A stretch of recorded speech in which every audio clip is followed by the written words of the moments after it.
Hi, my name's Darren Perez.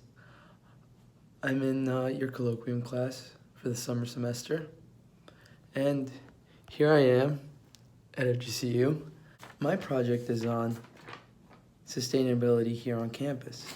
It's a PSA on sustainability. I want to tackle sustainability here at school.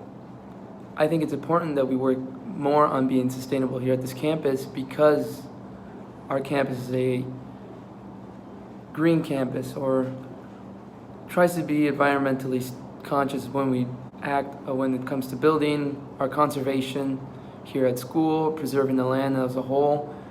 And we need to make sure that we keep this campus around for as long as it can stay around, because it's a nice place. Florida is really pretty. There's a lot of green trees. There's also a lot of wildlife that depends on this foliage here in Southwest Florida. And without them, the environment gets pretty out of whack, as I've learned from doing all this research. It's really important that we are more sustainable here on campus, because there's many things we could do just to cut corners. It doesn't have to be a lot, it doesn't have to be a drastic overnight change. We can cut corners so that way we can preserve this land for future generations. Now, I don't want to alarm anybody, but we have about 12 years till we reverse the effects and damages that we've done to this earth before it's too late. Now, before everybody starts freaking out, there is time to change it, but we need to start working on it now before it's too late. Now, I want to put things into perspective real quick. Here's Earth. On Earth, there's about 7.6 billion people living here. In the United States, so right here, there's 329 million people living right on this continent. Well, country. My bad. In Florida, there's about 21 million people living right there. Now in Lee County, there's about 73,000 people living in Lee County alone. And as of last fall, there's about 15,000 students enrolled here into FGCU. The more you break it down, there's still a lot of people. Now, all those people create waste. I mean, it's inevitable, we all do. But as long as we're more mindful about how much waste we create and all the waste that we do create, we could stop it. Now, out in the Pacific, there's something called the Pacific Passage.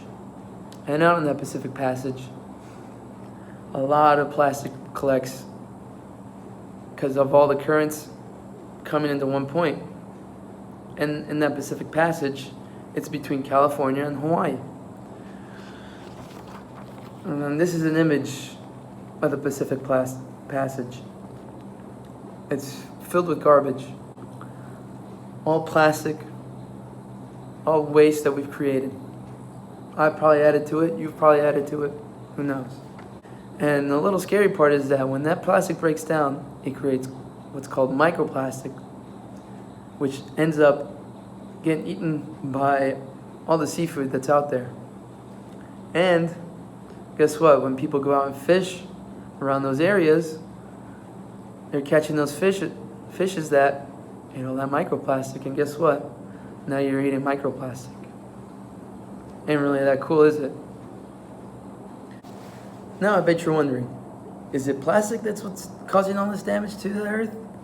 No. It's bigger factors than that. It's our energy consumption. It's the way we deforest the earth and the way we consume our food. But as long as we take steps to cut those corners, we'll be fine. And I want to emphasize this issue because it's a big deal. We all live on this planet. Now I want to talk about ways that we can be more sustainable here on campus.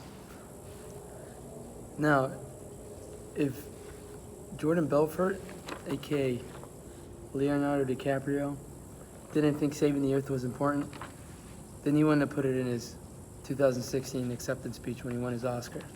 Now you may be wondering, how can you be sustainable at school? Well, there's a couple things we could do. One good example is putting our electronics in power save mode when we're on campus. That way we can conserve more battery. That way we don't have to use outlets here at school that drink energy in itself. And we're more mindful of our phones when we're using them. Now another one is to use BPA-free reusable bottles.